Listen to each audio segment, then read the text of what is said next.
گلگت بلتستان کی جو مزاحمت کی تاریخ ہے اس پہ اگر نظر ڈالیں تو پچھلے چند دہائیوں کے اندر گلگت بلتستان میں مزاحمتی سیاست کے اندر جتنے بڑی تحریکیں سامنے آئی ہیں، جتنے بڑے کردار سامنے آئے ہیں،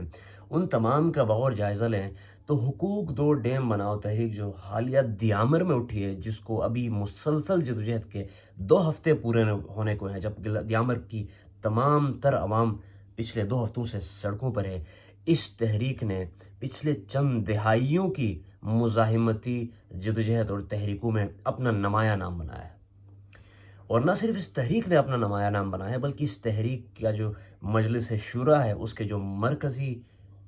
چہرے ہیں، اس کی جو مرکزی قیادت ہے مولانا حضرت اللہ، جس طرح سے انہوں نے اپنا کنڈکٹ، اپنا پولیٹیکل شعور، اپنا استقامت اور اپنی مستقل مزاجی، اپنا ہمت جس طرح سے اس دورانیے میں دنیا کے سامنے رکھا ہے، اس سے گلگت بلتستان کی سیاست کو ایک اور توانا آواز بھی ملی ہے۔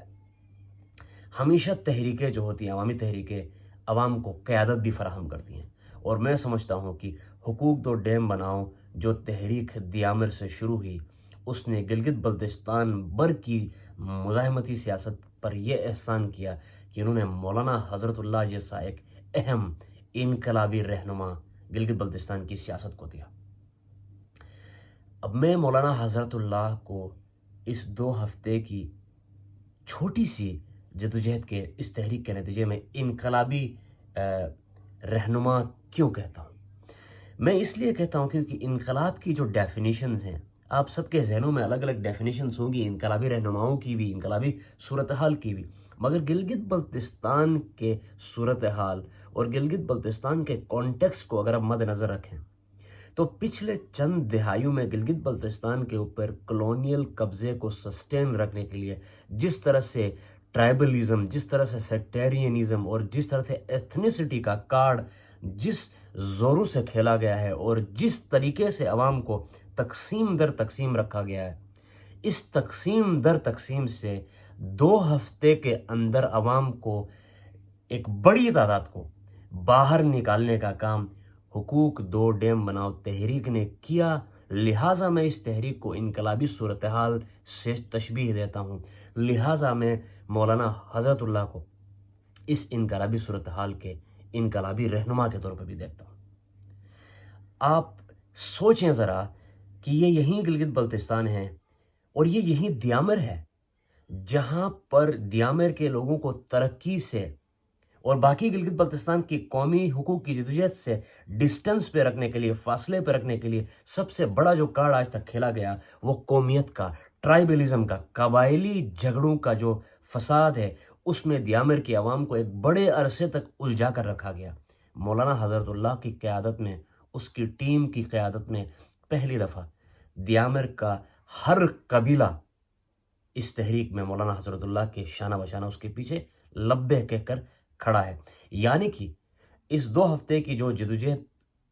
ہمیں جو نظر آ رہی ہے، اس کے پیچھے یقیناً کئی عرصے کا مولانا حضرت اللہ اور اس کے ساتھیوں کا کام بھی ہوگا، لوگوں کی ذہن سازی کا، لوگوں کے خیالوں کو تعمیر کرنے کا۔ لیکن یہ جو 2 ہفتے دنیا دیکھ رہی ہے، جو ہم دیکھ رہے ہیں، اس میں سب سے پہلا جو بت ٹوٹا ہے وہ ٹرائبلزم کا ٹوٹا ہے، وہ قبائلی تنگ نظری کا ٹوٹا ہے، کیونکہ مولانا حضرت اللہ کی اس تحریک کے پیچھے دیامر کا ہر قبیلہ، ہر قبیلے کا نوجوان، ہر قبیلے کا بزرگ کھڑا ہے۔ یہ ہے پہلی فتح جو دیامر کے اندر کے تضادات کو توڑتی ہوئی، چیرتی ہوئی باہر نکل رہی ہے۔ دوسری فتح اس تحریک کی یہ ہے کہ دوسرا بڑا جو المیہ گلگت بلتستان بھر کے لیے کنٹرول میکنزم کو آگے بڑھانے کے لیے تھا، وہ سیکٹیرینزم تھا۔ جیسے دیامر کے اندر ٹرائبلزم تھا، گلگت بلتستان کے اندر سیکٹیرینزم کے ذریعے یہاں کے لوگوں کو، یہاں کے معاملات کو کنٹرول میں رکھا گیا۔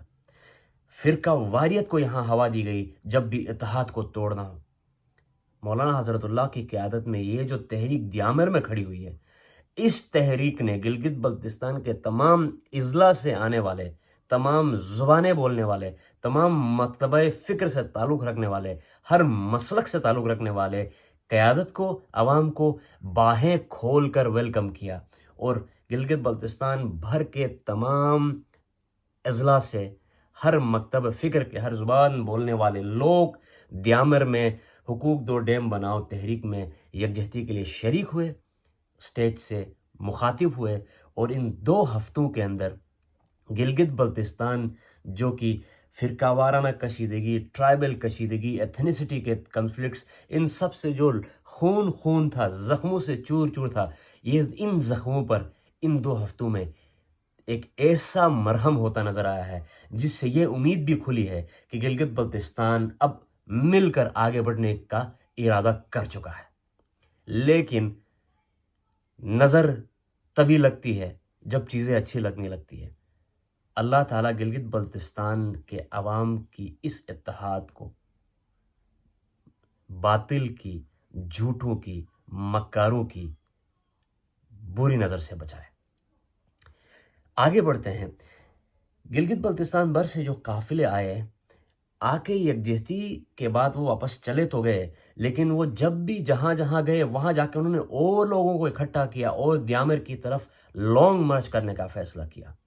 گلگت بلتستان کی جو عوامی ایکشن کمیٹی ہے گلگت میں، ان کی قیادت جناب محترم احسان علی ایڈوکیٹ کی قیادت میں عوامی ایکشن کمیٹی کے جو تمام اضلاع کے یونٹس ہیں، ان سب نے مل کر گلگت گڑھی باغ میں دھرنا شروع کرنے اور وہاں سے لانگ مارچ کرنے کا فیصلہ کیا۔ 27 تاریخ کو جب وہ اکٹھے ہوئے، مولانا حضرت اللہ نے دیامر سے پیغام بھیجا کہ یہ ہم سے گفتگو کرنے میں سنجیدگی دکھاتے نظر آ رہے ہیں، آپ ابھی رکیں، لیکن جب بھی ہمیں لگے گا کہ ہمارے ساتھ کوئی دھوکہ کرنے کے موڈ میں ہے، جب بھی ہمیں لگے گا کہ ہمارے ساتھ کچھ غلط ہونے جا رہا ہے، ہم آپ کو بلائیں گے اور آپ نے آنا ہے۔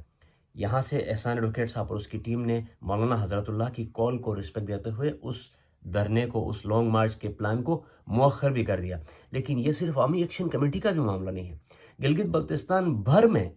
ہر مکتبہ فکر، ہر ضلع، ہر زبان بولنے والے تمام افراد اکٹھے ہیں اور دیامر کی طرف سب کی نگاہیں ہیں اور سب دیکھ رہے ہیں کہ مولانا حضرت اللہ اور اس کی ٹیم اگلا کال کیا دیتی ہے کہ ہم اس پر لبیک کہتے ہوئے ان کے شانہ بشانہ کھڑے ہو جائیں۔ یہ گلگت بلتستان میں ممکن نہیں تھا۔ یہ پہلی بار اس کی جھلک تب ملی تھی جب 2013 میں یہی احسان ایڈوکیٹ صاحب کی قیادت میں جو عوامی ایکشن کمیٹی بنی تھی، اس تحریک کے نتیجے میں گلگت گڑھی باغ میں پہلی مرتبہ بڑے عرصے بعد سنی، شیعہ، اسماعیلی تمام عوام نے، تمام علماء کے پیچھے کھڑے ہو کر نمازیں بھی ادا کی، سب نے مل کر جدوجہد بھی کی۔ اس کو توڑنے کے بعد میں کوششیں کی بھی گئیں، لیکن اب مولانا حضرت اللہ کی قیادت میں جو تحریک دیامر سے اٹھی ہے، اس میں وہ پوٹنشل ہے جو گلگت بلتستان بھر کو فرقے، ذات، نسل، قومیت سے بالاتر ہو کر پوری گلگت بلتستان کو ایک قوم کی طرح جوڑنے کا پورا پوٹنشل رکھتا ہے۔ بہت سارے دوست کہتے ہیں کہ اس دھرنے کا نتیجہ کیا ہوگا؟ کیا 31 نکاتی ایجنڈے پر عمل درآمد ہوگا؟ کیا سارے مطالبات تسلیم ہوں گے؟ اگر نہیں ہوں گے تو یہ تو دھوکہ ہوگا۔ دوستو، یہ بات ذہن میں رکھیں کہ عوامی تحریکیں میتھمیٹکس یا ریاضی کی کیلکولیشنز نہیں ہوتی ہیں کہ جہاں پر 2+2 4 ہو جائے۔ سماجی تحریکیں سماجی سائنس کے اصولوں پر چلتی ہیں، اور سماجی سائنس میں اس طرح کی تحریکیں لوگوں کو جوڑتی ہیں، لوگوں کو جوڑ کر تحریکوں کو آگے بڑھاتی ہیں اور لانگ ٹرم کے لیے مزید فیول پیدا کرتی ہیں، جو کہ سارے کام یہ تحریک آلریڈی کر چکی ہے۔ ہماری خواہشات، ہماری توقعات سے بڑھ کر حقوق دو ڈیم بناؤ کی جو تحریک ہے، وہ ہماری خواہشات اور توقعات سے بڑھ کر گلگت بلتستان کی مزاحمتی سیاست کو دے چکی ہے۔ اب اگر 31 کے 31 مطالبات تسلیم ہوتے ہیں تو یہ سونے پر سہاگا ہے، لیکن میں سمجھتا ہوں ذاتی طور پر مولانا حضرت اللہ اور اس کی کمیٹی وہاں جدوجہد میں ہے، وہ طے کریں گے، لیکن میں ذاتی طور پر سمجھتا ہوں ایک ادنا سا سیاسی طالب علم اور سیاسی کارکن ہونے کے ناطے کہ اگر اس تحریک کے 31 مطالبات پورے تسلیم نہیں بھی کیے جاتے ہیں اور جو بنیادی اہمیت کے حامل جتنے مطالبات ہیں وہ تسلیم ہوتے ہیں اور باقی کچھ کے اوپر غور و خوض کے لیے اگر ڈیلے بھی کیا جاتا ہے تو یہ بھی سونے پر سہاگا اس لیے ہے کیونکہ ان 31 مطالبات سے بڑھ کر بھی جو ایک چیز ضروری تھی، جو آئندہ بھی مطالبات منوانے کے لیے گلگت بلتستان بھر کی جدوجہد کے لیے لازمی تھا، اتحاد، اتفاق، محبت، ایک دوسرے کے ساتھ ہاتھ جوڑ کر کھڑے ہونا، وہ مولانا حضرت اللہ کی قیادت میں حقوق دو ڈیم بناؤ تحریک دے چکی ہے۔ آپ امیجن نہیں کر سکتے تھے کہ دیامر کے اندر کوئی تحریک کھڑی ہوئی ہے اور اس میں شرین یشکن کا مسئلہ نہ ہو۔ آپ امیجن نہیں کر سکتے تھے کہ دیامر کے اندر سے چلاس میں کوئی تحریک نے سٹیج بنایا ہو اور وہاں سے آغا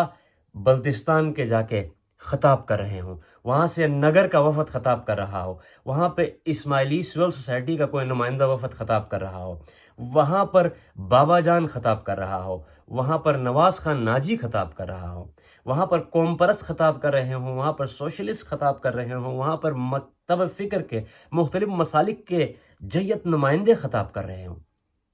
یہ ممکن بنایا ہے دیامر کی اس تحریک نے،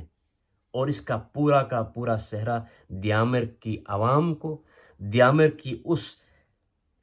خلوص سے بھرپور، ہمت سے بھرپور، شعور سے بھرپور اور استقامت سے بھرپور قیادت کو جاتا ہے، جنہوں نے ایسا سٹیج سجایا ہے، ایسا جلسہ انعقاد کیا ہے جہاں پر سب کے لیے گنجائش ہے۔ ایک ہی اصول ہے کہ اگر آپ حق بات بولنے کے قائل ہیں تو یہ سٹیج آپ کا ہے، اگر آپ جھوٹ بولنے والے ہیں تو یہ نہ صرف یہ سٹیج آپ کا نہیں ہے بلکہ ہم آپ سے بات کرنے کو بھی راضی نہیں ہیں۔ یہ بنیادی اصول ہے جس کے اوپر یہ دھرنا چل رہا ہے، جس کے اوپر یہ جلسہ چل رہا ہے۔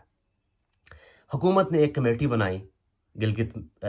میں اور کہا کہ یہ مذاکرات کرے گی۔ مولانا حضرت اللہ نے کہا کہ ایک کمیٹی بنی ہے، اچھی بات ہے، کمیٹیاں بننی چاہیے، لیکن اس کمیٹی سے ہم مذاکرات نہیں کریں گے۔ یہی وہ اصول ہے دھرنے کا جس میں جھوٹوں سے، باطل کے پیروکاروں سے بات کرنے سے اجتناب کیا گیا، لیکن سچ بولنے والے ہر ایک کارکن کو، ہر ایک رہنما کو، چاہے جس بھی مکتب فکر سے ہو، جس بھی ضلع سے ہو، جو بھی زبان بولنے والا ہو، اس کو سٹیج دیا گیا، اس کو ہار پہنایا گیا، اس کے لیے تالیاں بجائی گئی، اس کے ساتھ اس کو سلامیاں دی گئی۔ ایک ہی شرط تھا کہ آپ سچ بولیں، آپ جس پارٹی سے ہیں، آپ جس فلسفے سے بلونگ کرتے ہیں، آپ کا جو نظریہ ہے اس سے ہمیں اتفاق ہو کہ اختلاف ہو، اگر آپ اس سٹیج پر کھڑے ہو کر سچ بولنے کی ہمت رکھتے ہیں تو یہ سٹیج آپ کا ہے، ہم آپ کو ہار پہنا کر آپ کا استقبال کریں گے۔ لیکن اگر آپ جھوٹے ہیں تو بھلے آپ منسٹر کیوں نہ ہو، بھلے آپ چیف منسٹر کیوں نہ ہو، بھلے آپ وزیر امور کشمیر و گلگت بلتستان کیوں نہ ہو، آپ کے منہ کے اوپر آپ کے خلاف نعرے دے کر آپ کو KIU دیامر کے ہال سے نکالا جائے گا۔ ایک ہی پیمانہ ہے، سچ بولیں، حق کا ساتھ دیں اور اس تحریک کو مل کر آگے بڑھائیں۔ مولانا حضرت اللہ اور اس کی تمام باشعور، باہمت اور صاحب استقامت اور مستقل مزاج ٹیم کو میرا سرخ سلام، دیامر کے عوام کو میرا سرخ سلام۔